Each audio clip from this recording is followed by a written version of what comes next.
ऐसे ही और भी वीडियोस को देखने के लिए देसी फाइट के YouTube चैनल को सब्सक्राइब करें और बेल आइकन दबाना ना भूलें। याहू, ये नाम चाहे आज बहुत से लोगों के लिए नया हो, लेकिन 90 के दशक के बच्चों या कहें कि मिलेनियल्स के लिए ये नाम सब कुछ था। ये वो एक प्लेटफॉर्म था जो गूगल का काम भी करता था, यूट्यूब का और स्पॉटिफाई ऐप का भी। ये ही वो नाम है जिसने दुनिया को पहली बार बताया था कि इंटरनेट के जरिए भी खत भेजे जा सकते हैं और उन्हें ईमेल कहा जाता है। लेकिन आज हम ये नाम बिल्कुल भी नहीं सुनते। तो आखिर कहाँ गया याहू का नाम और कैसे इस कंपनी पर लग गया ताला? देसी फाइट के इस एपिसोड में हम जानेंगे कहानी याहू के डूबने की। याहू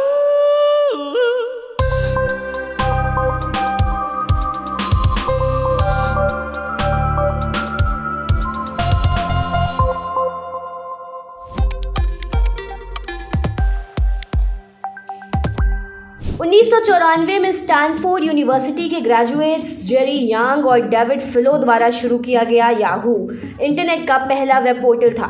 इसने MSN और लाइकोस को भी पीछे छोड़ दिया था। अरीट रिसर्च के फाउंडर रिचर्ड क्रैमर कहते हैं कि याहू एक इंटरनेट की वो दुकान थी जहां पर सब कुछ एक साथ मिलता था, उन्हें भी जिन्हें इंटरनेट ठीक ढंग से चलाना भी नहीं आता था। जब लोगों को ये समझ आया कि इंटरनेट आखिर काम कैसे करता है, तो याहू ने उस समय धूम मचा दी थी। हर किसी की ज़बान पर बस एक ही नाम था और वो था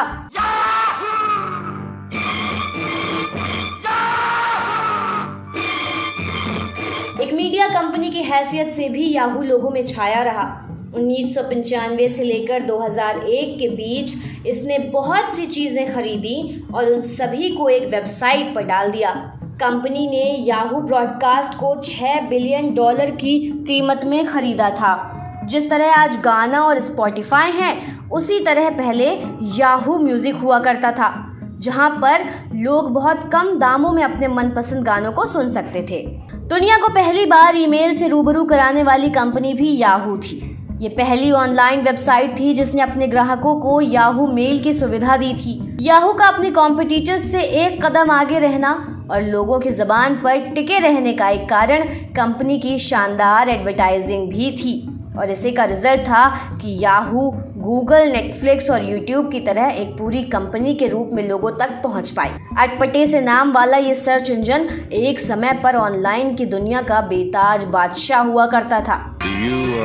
Yahoo?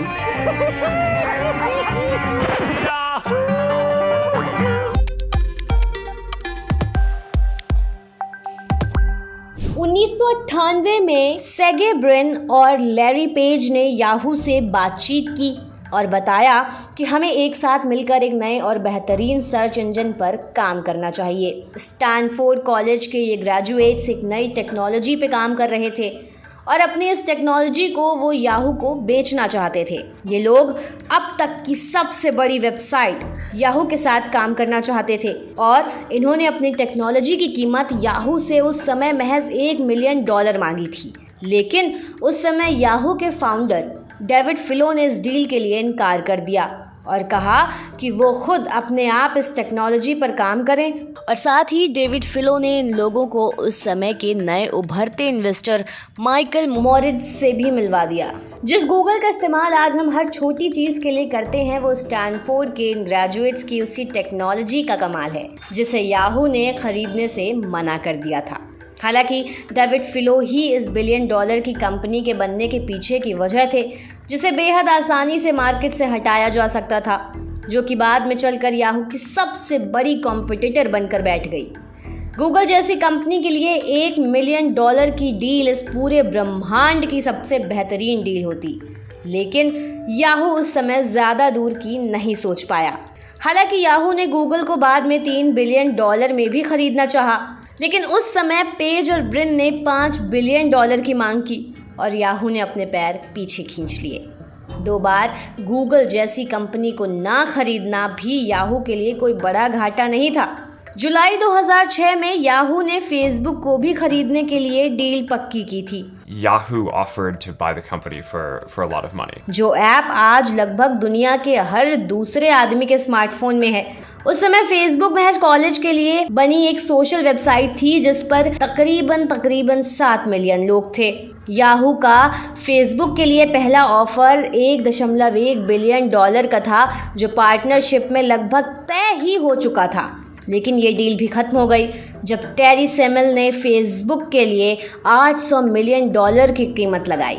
इसके बाद मार्क जुकरबर्ग ने इस डील के लिए पूरी तरह से इनकार कर दिया था। याहू के पास आज दुनिया की सबसे बड़ी कंपनी फेसबुक को खरीदने का एकदम साफ मौका था, जिसे उसने खुद ही ठुकरा दिया।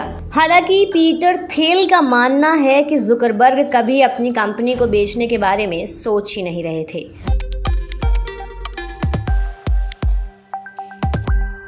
इंटरनेट की दुनिया में जैसे कंपटीशन बढ़ने लगा, उसके साथ साथ याहू की क्वालिटी भी गिरने लगी।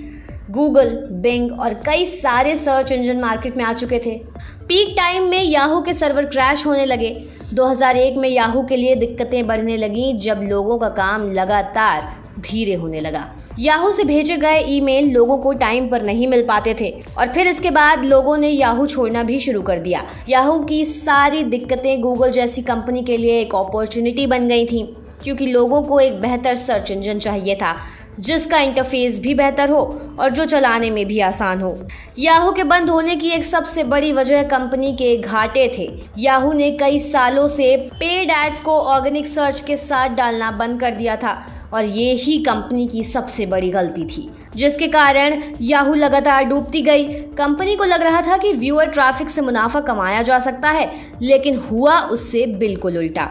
कुछ सालों के लिए तो याहू ने ये मानना बिल्कुल स्वीकार नहीं किया कि एडवर्टाइजिंग से भी पैसा कमाया जा सकता है, लेकिन अंत में कंपनी को अपनी गलती पता चली और उन्होंने ओवरचर नाम की एक कंपनी को $1.6 बिलियन में खरीदा भी।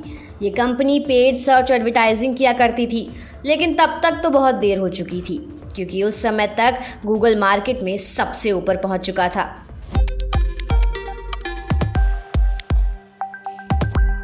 याहू ने बहुत सारी गलतियां की और साथ ही कई बड़ी अपॉर्चुनिटीज को छोड़ भी दिया, लेकिन याहू की बर्बादी का आखिरी और सबसे बड़ा कारण बना उसका माइक्रोसॉफ्ट की डील को मना करना। दुनिया की सबसे बड़ी कंपनी माइक्रोसॉफ्ट याहू को बचाने की कोशिश कर रही थी और चाहती थी कि इस कंपनी का कुछ हो जाए। माइक्रोसॉफ्ट याहू से लगातार मीटिंग्स और बातचीत कर रही थी, किसी न किसी तरह माइक्रोसॉफ्ट याहू को खरीद सके। 2005, 2006 और 2007 के बीच माइक्रोसॉफ्ट ने कई बार याहू को 30-40 बिलियन डॉलर की डील भी दी थी, लेकिन याहू ने उन सभी को ठुकरा दिया। माइक्रोसॉफ्ट ने याहू को आखिरी ऑफर $44.6 बिलियन का दिया था, लेकिन याहू तब भी नहीं माना और इसी तरह याहू अंत में अपने भारी नुकसानों के चलते डूब गई। बाद में याहू को एक वेरिजॉन नाम की कंपनी ने महज $4.6 बिलियन में खरीद लिया। अब वो वेबसाइट बंद पड़ी है, उसका सारा कंटेंट डिलीट कर दिया गया है और सारे मेल्स भी ख़त्म कर दिए गए हैं। खबर है कि वेरिजॉन याहू को फिर से अल्टबा नाम से लॉन्च करने वाली है।